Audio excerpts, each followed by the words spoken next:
नमस्कार। आज हम एक बहुत ही दिलचस्प विषय पर बात करने वाले हैं।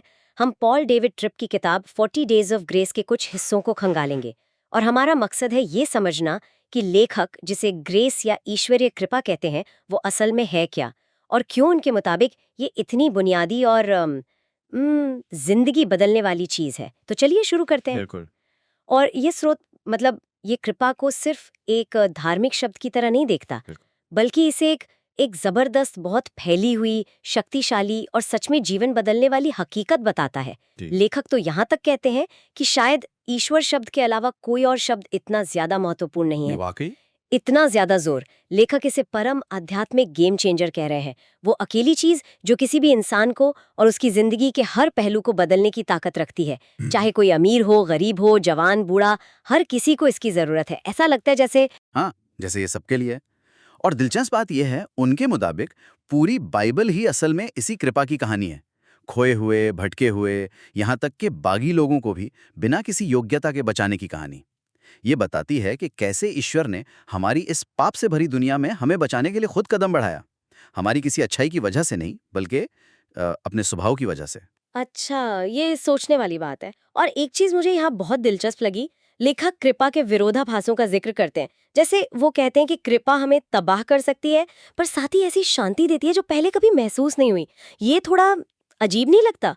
तबाह करना और शांति देना। हाँ, ये सुनने में एकदम उल्टा लगता है। हम्म। पर लेखक का मतलब शायद ये है कि कृपा हमारे झूठे घमंड को, हमारे अहंकार को तबाह करती है। अच्छा। हमारी वो सोच कि हम खुद ही सब ठीक कर लेंगे, हम्म। उसे तोड़ती है, हम्म। ताकि हमें सच्ची, गहरी शांति मिल सके।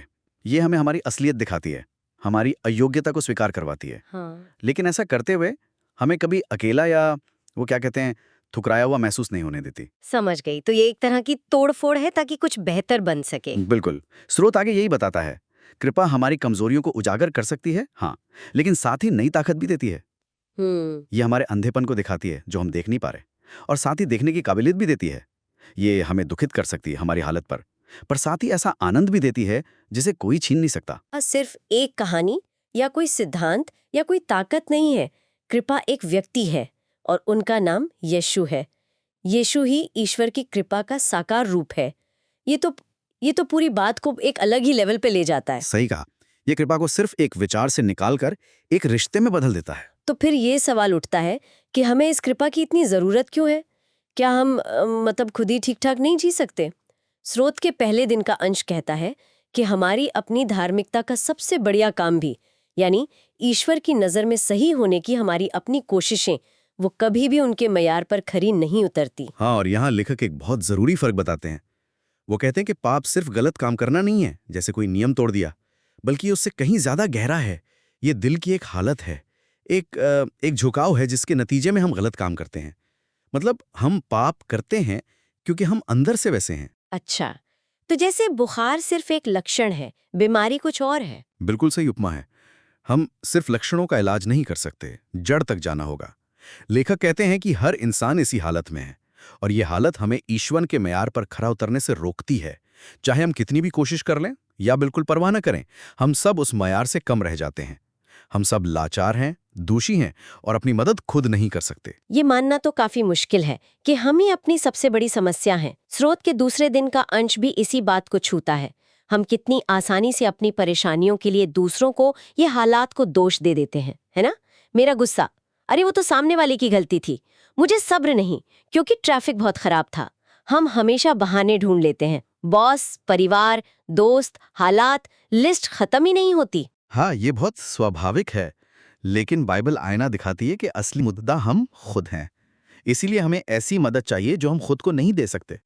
और यहाँ कृपा के दो जरूरी पहलू सामने आते हैं, जैसा स्रोत बताता है। पहला है बचाव, खुद अपने आप से, और दूसरा है बहाली, उस स्थिति में वापस लाना जिसके लिए ईश्वर ने हमें बनाया था। हम इनमें से कोई भी काम खुद नहीं कर सकते। ये स्वीकार करना मुश्किल है, पर शायद सच यही है कि हमें खुद से ही बचाए जाने की जरूरत है। लेकिन अच्छी बात यह है कि कहानी यहीं खत्म नहीं होती। जैसा स्रोत कहता है, ईश्वर ने हमें इस लाचार हालत में छोड़ा नहीं। बिल्कुल नहीं। उन्होंने अपने बेटे यीशु को भेजा, वो काम करने जो हम नहीं कर सकते थे, यानी एक सिद्ध जीवन जीना। वो सजा भुगतने जो हमें मिलनी चाहिए थी, यानी हमारे पापों के लिए मरना, और फिर मौत पर जीत पाकर दोबारा जी उठना। ये सब इसलिए ताकि हम एक ऐसी धार्मिकता में जी सकें जो हमारी अपनी कमाई भी नहीं है, बल्कि ईश्वर का तोहफा है। ये है कृपा का पूरा एजेंडा। उन लोगों के लिए जिन्हें ये समझने के लिए भी कृपा चाहिए कि उन्हें कृपा की कितनी जरूरत है। हाँ, आपने बिल्कुल सही समझा। इस कृपा में बचाव जरूरी था, क्योंकि हम खुद को बचा नहीं सकते थे, और बहाली जरूरी थी, क्योंकि हमारे पास खुद को बदलने की ताकत नहीं थी कि हम वो बन सकें जिसके लिए ईश्वर ने हमें बनाया था। ये वाकई अद्भुत है। अब एक और दिलचस्प मोड़ आता है स्रोत के तीसरे दिन के अंश में। ईश्वर ने हमें कृपा इसलिए नहीं दी कि हमारा छोटा सा राजपाट कामयाब हो जाए, बल्कि हमें एक बेहतर राज्य के लिए जीतने के लिए। ये थोड़ा समझाएंगे? जरूर। लेखक यहाँ यीशु के चेलों का उदाहरण देते हैं। जब यीशु उन्हें बता रहे थे कि उन्हें पकड़वाया जाएगा, मार डाला जाएगा और वो फिर जी उठेंगे, जो कि उनके मिशन का सबसे अहम हिस्सा था, तब चेले आपस में क्या बहस कर रहे थे? जहां तक मुझे याद है वो इस बात पे झगड़ रहे थे कि उनमें सबसे बड़ा कौन है। कमाल है, यीशु इतनी बड़ी बात कह रहे हैं और ये लोग अपनी पोजीशन की चिंता में लगे हैं। बिल्कुल। ये दिखाता है कि पाप हम सबको कितना ज्यादा आत्मकेंद्रित बना देता है। Self centred. हम सब अपना छोटा सा खुद का बनाया हुआ राज्य चाहते हैं। हम चाहते हैं चीजें हमारे कंट्रोल में रहें, हमारी मर्जी चले। हाँ, ये तो बहुत जाना पहचाना लगता है। हर किसी के अंदर ये होता है थोड़ा बहुत। तो यीशु ने इस पर क्या कहा? यीशु का जवाब बहुत गहरा है। हे छोटे झुंड, मत डर, क्योंकि तुम्हारे पिता को ये भाया है कि तुम्हें राज्य दे। लेखक इसकी व्याख्या करते हैं कि यीशु मानो कह रहे थे, तुम समझ नहीं रहे, मैं अपनी ताकत तुम्हारे छोटे मोटे राज्यों को कामयाब बनाने नहीं आया हूँ। मैं तो तुम्हें कृपा से एक ऐसे बेहतर राज्य में बुलाने आया हूँ जिसे तुम खुद कभी ढूंढ भी नहीं सकते थे। अगर हम इसे बड़ी तस्वीर से जोड़ें, तो असली जीवन, सच्ची संतुष्टि तब मिलती है जब उसका राज्य आता है और उसकी इच्छा पूरी होती है, न कि हमारी। कृपा हमें इसी बड़े राज्य में शामिल होने का न्योता देती है। तो कृपा हमारा ध्यान मुझसे हटाकर उस पर और उसके राज्य पर ले जाती है। लेकिन ये काम कैसे करती है? मतलब प्रैक्टिकली ये होता कैसे है? स्रोत का चौथा दिन कहता है कि ईश्वर की कृपा उन चीजों को उजागर करेगी जिन्हें हम छिपाना चाहते हैं, लेकिन शर्मिंदा करने के लिए नहीं, बल्कि माफ करने और छुड़ाने के लिए। हाँ, और लेखक यहाँ अपने एक सहकर्मी का किस्सा सुनाते हैं जो अपनी पत्नी को धोखा दे रहा था। वो आदमी बताता था कि कैसे उससे हमेशा छिप छिप कर रहना पड़ता था, पकड़े जाने का डर लगा रहता था। पाप हमें अंधेरे में रहने वाला बना देता है। और ये सिर्फ बड़े पापों की बात नहीं है ना? हम सब छोटी छोटी बातों में भी, शायद ऑफिस में कोई गलती या किसी के बारे में बुरा ख्याल, उसे छिपाने की कोशिश करते हैं। हम इनकार करते हैं, ढकते हैं, झूठ बोलते हैं, बहाने बनाते हैं, दूसरों पर दोष डालते हैं। ये सब अंधेरे के काम है। बिल्कुल। और कृपा का काम है रोशनी लाना। जैसा यूहन्ना 3 में कहा गया है, ज्योति दुनिया में आई पर लोगों ने अंधेरे को ज्यादा पसंद किया। जो बुराई करता है वो रोशनी से नफरत करता है और उसके पास नहीं आता, कहीं उसके काम जाहिर ना हो जाएं। कृपा इसी अंधेरे को तोड़ती है। ये हमारे अंदर के सीलन भरे अंधेरे कोनों में रोशनी डालती है। लेकिन ये सजा देने वाली टॉर्च लाइट नहीं है। ये क्षमा करने वाली, बदलने वाली और आजाद करने वाली कृपा का कदम है। इसका मतलब जब तक हम अपनी गलती देखेंगे नहीं, तब तक उसके लिए दुखी कैसे होंगे? और जब तक दुखी नहीं होंगे तब तक उसे मानेंगे कैसे? और जब तक मानेंगे नहीं तब तक उसे मुंह कैसे मोड़ेंगे? आपने एकदम सही पकड़ा। कृपा हमें सच्चाई दिखाती है ताकि हम चंगे हो सकें।